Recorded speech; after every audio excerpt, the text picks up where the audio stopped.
This is Imran with the lecture number 6, and the name of this lecture is Psychoanalysis.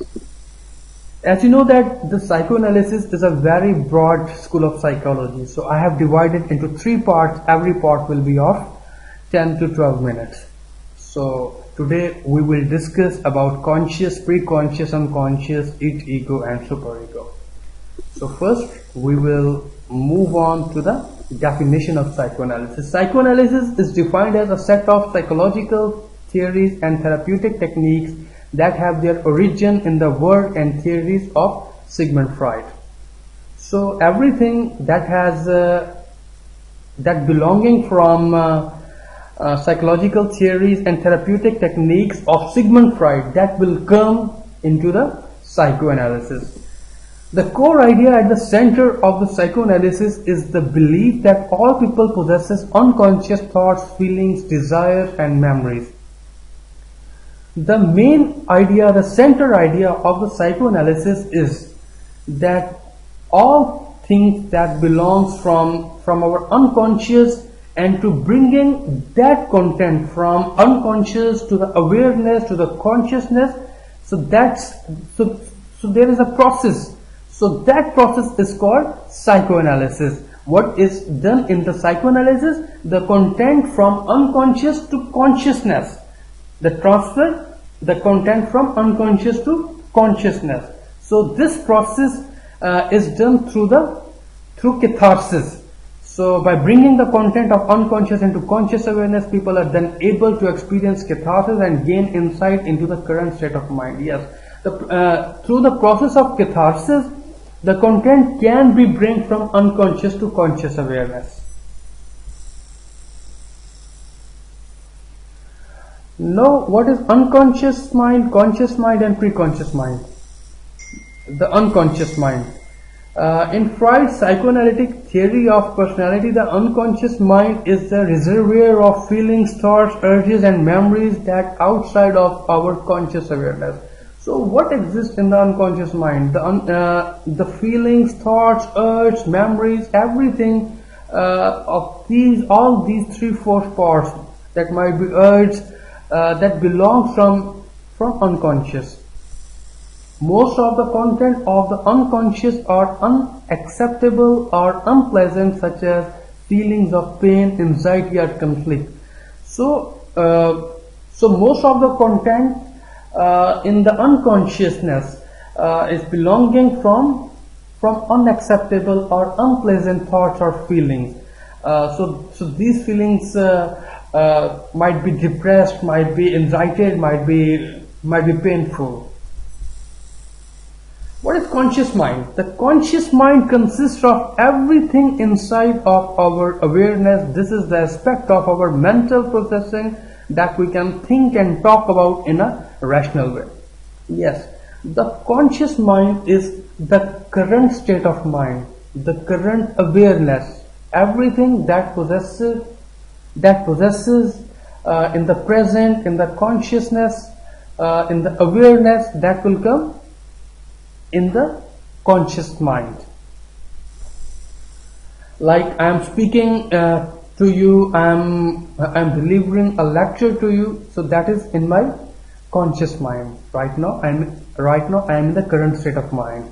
The preconscious mind, also known as the subconscious mind, includes things that we might not be presently aware of, but that we can pull into conscious awareness when needed. You might not presently be thinking about how to do long divisions, but you can access the information and bring it into conscious awareness when you are faced with a math problem. In a preconscious mind, the information is there, but that is not using consciously, that is not using presently, that is not using in the awareness.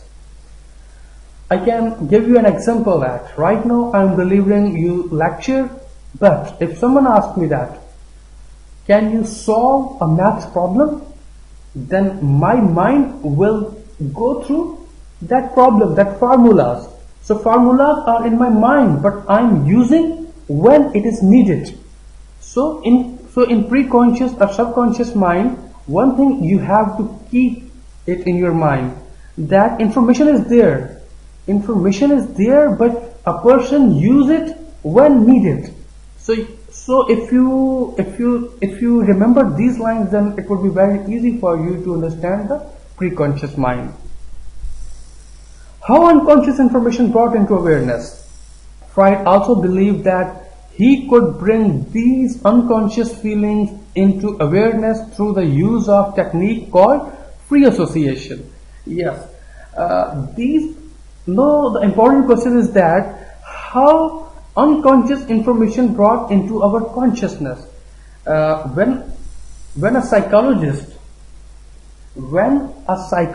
or psychoanalyst talk to his client and he asks his patient to relax and you can say whatever you want to say. That might be embarrassing, that might be irrelevant, that might be trivial. So let it ask what you want to say. So that is the process of catharsis too.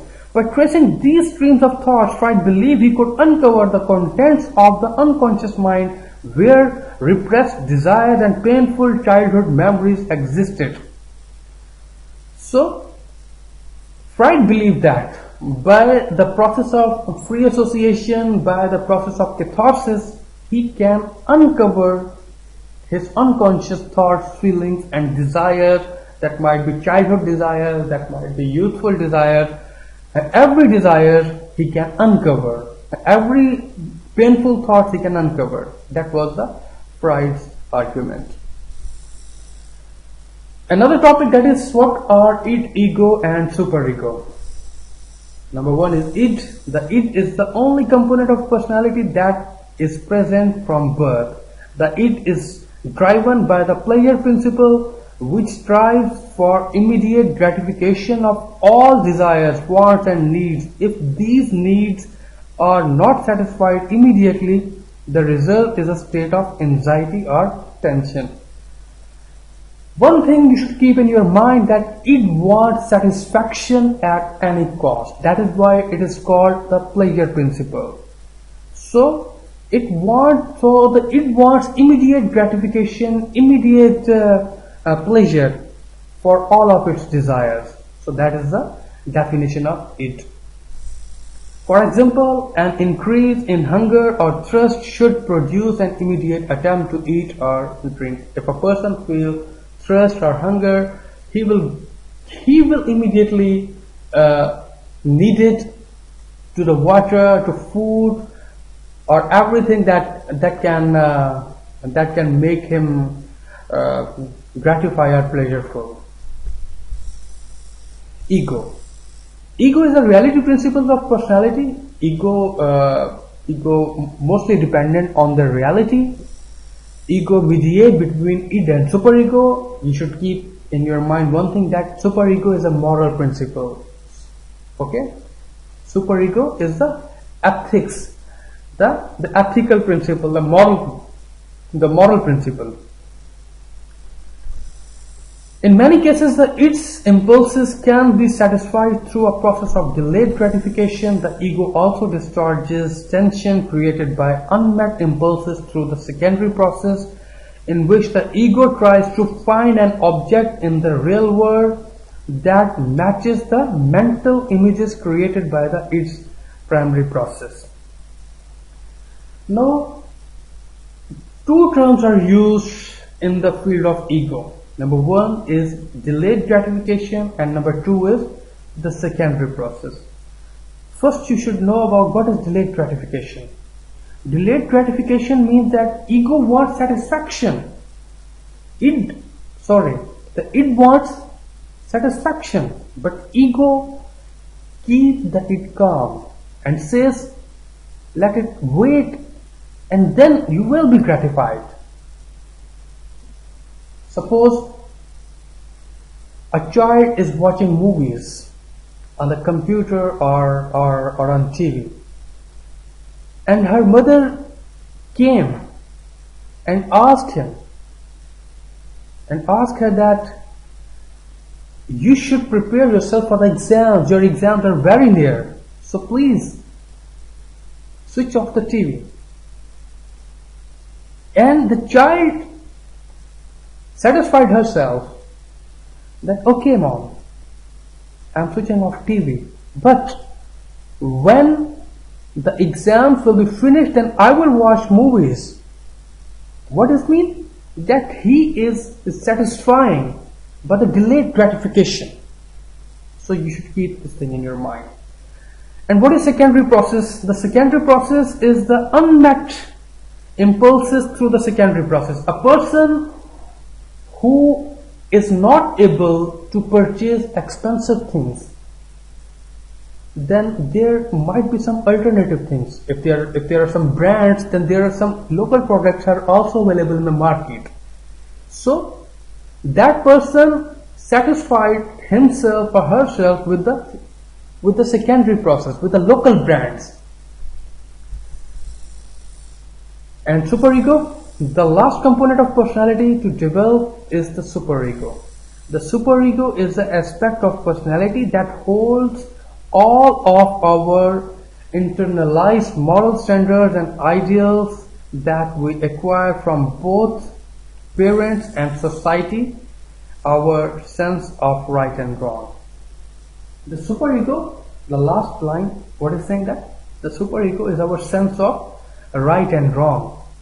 It talks about the moral principles. Superego will every time talk about the moral principles, and it will every time talk about the pleasure principle. And it's all up to the ego that what that decides. Will it go with the superego or will it go with the it? So it all depends on ego. And ego and the development of ego is highly dependent on the parents when the child is grooming. So that is why the grooming of a child is very important. The superego provides guidelines for making judgments too.